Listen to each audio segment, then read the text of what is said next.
Welcome, everybody, to another podcast edition of the GioMoShow by WXOU. I am your host, Giovanni Mosher, your sports media director here at WXOU. And once again, I have a very special guest for this week. We got Markeal Williams of Oakland University Track and Field. Markeal, how you doing? I'm doing good. And now, do you prefer to be called Bam? Because when we were introduced, you introduced yourself as Bam. So you can do Bam if you like Bam. You can do Markeal if you like Markeal. I respond to either. So it's up to you. Pick one, flip a coin. Awesome. So with that, I guess I'm going to start right away with that question. How did you get the nickname Bam? Where did that come from? And I guess how long have people been calling you that? So it's a two-part story. I got it actually when I was like 2 years old. So I had this it used to be Bam Bam. And so when people would come inside my house, I had access to this cabinet inside my kitchen where there's pots and pans, and I would go and grab them and go and hit at people with them. And my mom was like, "Okay, we're gonna call him Bam Bam, that's his name." And then so fast forward 100 years, I go to high school or whatever. I'm a hurdler, and so I'm running on hurdles. And at this point, I don't know if you know how hurdles work in high school, but they start off at 33 inches, and then when you go to high school, they turn to 39 inches. So they get pretty tall. Not a very tall person. So it took a little while for me to get used to that. And I hit a hurdle really bad one day, fell really hard, so hard that the track pulled my shorts down. It was bad. It was a whole mess. And then some of my coaches, he's just like, okay, you're not Bam Bam anymore. You're just Bam because that's how hard you fell. So that was the nickname. So Bam, and it stuck. Oh, man. So was your mom was your mom I don't know, I guess you were 2 years old, you wouldn't know, but your mom, when you're banging pans around, oh, that's cute. Yeah, no, it wasn't put the pans down. No, it wasn't like that. I was 2, so she's just yeah, we're gonna name him Bam Bam, Bam Bam Pebbles, and that was the whole thing, the Flintstones thing. So yeah, and it just stuck. It's a cool nickname too. Yeah, I think so. So yeah, awesome. And something that I had to ask this because I was at the After the Whistle event where you had your teammate Eddie. Yep. He was on as one of the guests, and there was one question about Patty asked something about the best condiment, the best thing to put on food, and Eddie's answer still shocks me. He puts ranch on spaghetti. Right. Okay. So let me. So you know about this? Yes. Can I expose Eddie in a minute? Absolutely. Okay, that's what we're here for. All right. So you know how you have bread, right? Yeah. And you make a sandwich. There's a side that's a McDonald's arch. It looks like a little M. Yes. And then there's a side that's flat. Which side do you eat first? Oh man, I definitely go for that. I go for the arches.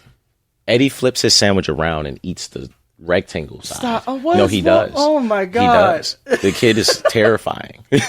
He's terrifying. But you can go ahead with your question. I just want to expose him right fast. So my question here, I scrolled too far. So for him,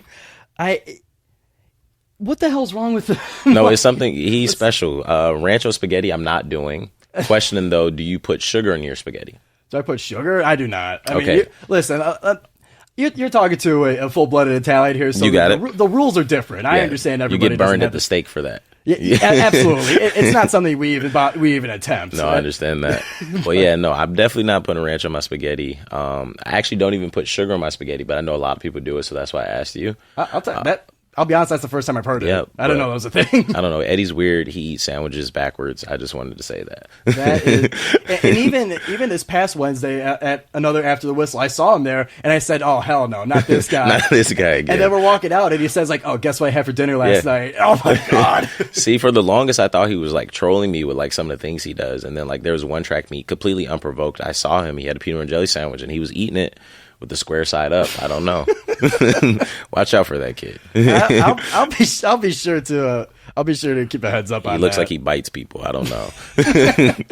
At this point, he's unhinged to the point where you can't be too safe. Can't be too safe. I love Eddie though. Oh yeah. So moving on to some of the other aspects here. So for track and field, I know it's a sport that translates very well to other sports because for the most part, you're running or moving in some capacity.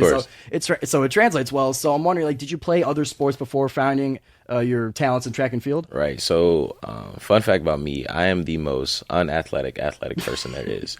I have no hand-eye coordination. I cannot shoot a basketball. I can barely catch a football. I can throw one pretty well. No, I've done no other sports ever. I did flag football. For 2 years in high school, but I did Special Olympics flag football where I don't know if you know how Special Olympics works, where I was what you would consider a partner, Okay. and then the special needs athletes are considered athletes. Right. So we're just kind of out there, to help them out and things of that sort. And that's the only other sport I did. I played soccer for 2 days. I made the team just because I was fast, could not dribble the ball, could not kick, I couldn't do anything. I'm not athletic. I'm just fast and strong. So would you say track and field was more like a process of elimination? Yep. Just like If I had to do you do. something, it had to be track because, well, I wasn't coordinated. So, and I've ran track for so long that like I'm not gonna say I didn't have time to learn anything else, but I never wanted to learn anything else. Like I've been running track since I was 5. So Since you were 5. Yeah. So that's something, because for me, like I got introduced in like track and field as just like one of the middle school Yeah. sports. There wasn't anything in the spring. Yeah. So like for when you're younger than middle school, like is there like club track teams or whatever? Like what is it like for the younger Yeah, age? so I'm from South Florida, and the reason why I bring that up is because we have everywhere there's AAU sports, but in South Florida, AAU sports is year round because it's always hot. Right. So you can always run. And so my sister was in AAU, and my dad, who was once a football coach, picked up coaching track to help her out. And it just was a natural progression for me to go ahead and join them in that approach. So I actually never ran for like a school until I got to high school because I'd been doing AAU. And if you know anything like about AAU and middle school, like track and field, like AAU is a lot more competitive because it's on a national level. Oh, I'm sure. Yeah. So yeah. So like if you had to pick between like middle school and Yeah. AU, then you would just pick the better competition. That's where you fit Exactly, better. because it really makes no sense to waste time doing middle school track. Not disrespecting anybody that did middle school Right. track, but it's like the competition is on the AAU level. So if you're looking to go to like a good high school, if you're looking to go to a good college, like you're going to get that exposure on the national level compared to beating the people around your neighborhood. I see that. Although I would be tempted to Yeah. destroy some records at the Yeah, middle school. of course, 100%. myself a little bit. 100%. So you mentioned that you're from South Florida. Yep. So immediately when I saw that, I'm like, why would he come to Michigan where it's freezing here? It's Yeah. 8 months out of the year. Yeah. So talk to me, like, how did you choose Oakland? What was the recruiting process like, and what brought you up north here? Yeah, so I'll give you the short answer. The short answer is money. Now, the long answer, I was recruited by University of South Florida, which is a school out in Tampa, and that was my first choice. Oakland was actually my second choice. And so that school, I went on my visit or whatever, and they had like a decent scholarship for me, and I was supposed to go there. And within like a month before I committed, the entire coaching staff that recruited me got fired. Oh. And so then I was looking at like all the schools that I had, and I'm just like, okay, like Oakland was cool, but do I want to go to Michigan?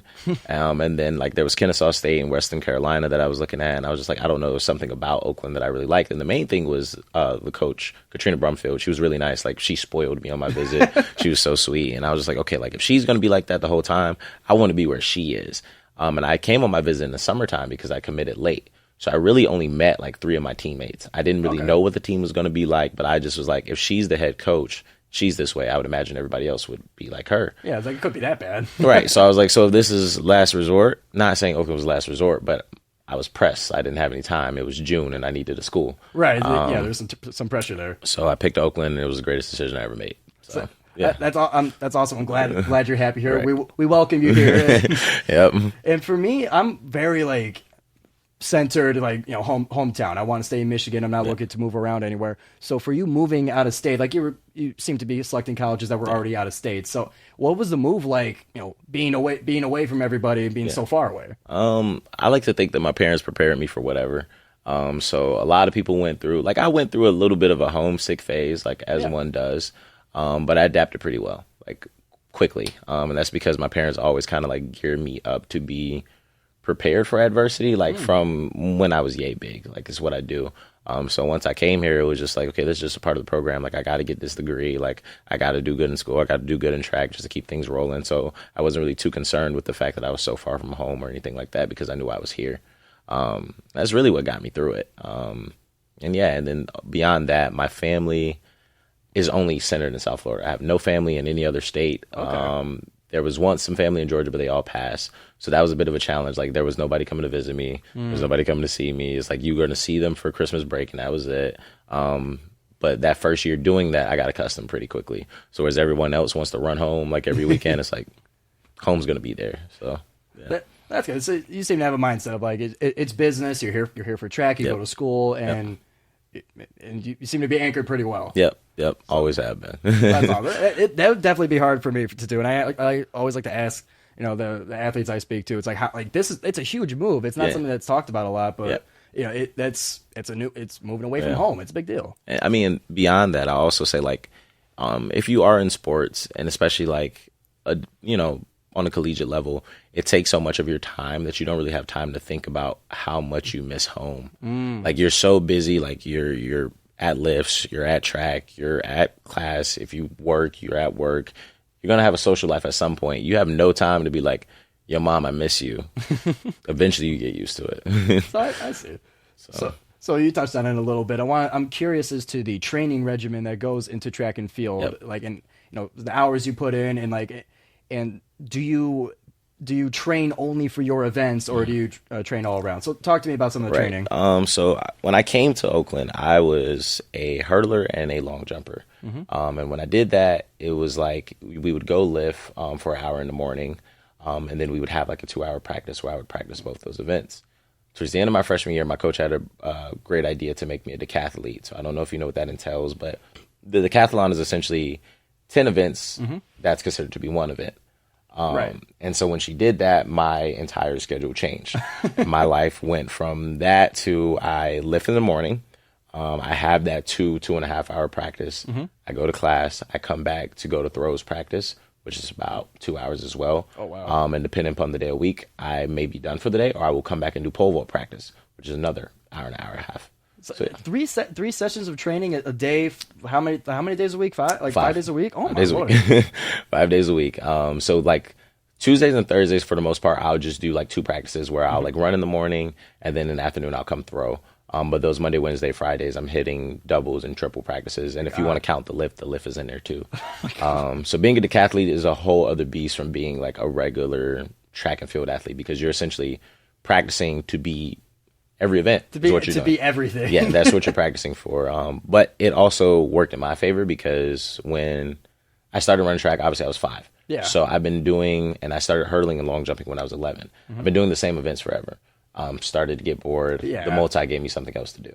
So. That's awesome. Yeah, you can only jump over the same thing so many times. Yeah, exactly. Before it gets boring, like. So then I got to throw and pole vault and all that other good stuff. So yeah. So that is, I hear, because like I used to swim in high school, and I used to hear like even back in the day before I was swimming, the high school, they would have them swim in the morning and swim in the afternoon and lift weights somewhere in between. Right. I've never heard 3 sessions during the day. It's absolutely insane. I think we have a total of 4 multis now, and everyone who comes from high school, because you don't do the multi in high school. No. It's not an option. You can do it in the summer at like AAU, so like you don't train for it, but everyone's system is rock once they come. Like, you're sick all the time, you're tired all the time, you're hurt all the time, and your body gets resistant. It can do it. So, yeah. So what do you do to recover from all that? So the end of the day, the last practice, you finally are able to settle down a little bit. What do you do for your body to recover from 3 sessions? Yeah, well, you eat, number one. Yeah. After you eat, I'm a big ice baths. I love ice baths. I've done them forever. They get you there. Stretching, doing all that good stuff. And then some days I don't do nothing, because, like I said, it becomes normal. Like, you do this every day. So while some people, like, the first time they were to do it, like, your body's going to be absolutely mucked. After a month of doing this, it becomes normal. So you don't really need extra recovery. You just maybe need, ice bath once a week, and you're good. So after 3 sessions of practice, you do an ice bath just because you're a glutton for punishment. Exactly. There you go. No fun allowed. So moving on to some more like the specifics to your performance and the team's performance. So the preseason for the outdoor season came out, the preseason rankings. Yep. They put Oakland at 2nd and Youngstown State at 1st. Yep. And from when I hear Youngstown State, they usually stay at first place. Yeah. So for you guys as a team, and for you personally, like, how much of the mindset and the preparation goes towards beating Youngstown State? I will say a lot of it does, but in some ways we know what it is with Youngstown. So Youngstown isn't a better team than us. They have more people. And they have the budget to support more people. So when we're going up against Youngstown, we're going to do what we're going to do regardless. And it's more so like, we're not, like, how some people, like, what's a juggernaut basketball team? I don't really watch. So we'll say Kentucky. Okay, so we'll say Kentucky. Okay, Or Kansas. My okay, bad. we'll say Kansas. People look at Kansas, they're like, they're super good. That team's probably going to lose. We look at Youngstown, we don't see that. We see ourselves as we're better than them. They just have more bodies. If you have more bodies, they're going to get more points. That's just what it is. So, yeah. So there's not a set like number of like allowed athletes in a certain race or event? Can, so or for I'm example, a little unfamiliar with the rules. Yeah, for so it. I can make it make sense for you. So you're typically allowed, I believe it is 4 events per event, 4 athletes per event, but you can exceed that amount in certain events. And so, for example, long jump, they can load 6 people into long jump. And if they go 1 through 6 in long jump, they just made sure that we didn't get any points, number one, and they just racked up a whole bunch of points. So they can also bring people that aren't that good in to mess up our people that should normally score. That'll bump them down and make sure they don't score. So they're getting the top 3 and they're getting the bottom 3 to make sure we don't get any points. So it's just to take away like opportunities to score. Exactly. They can support more just off a budget. They have a lot more walk-ons than we do. And that's just really kind of how that works. If you have more money, then you typically can do a little bit better. Okay. Okay. So more of a volume thing, more of a quantity. Yeah.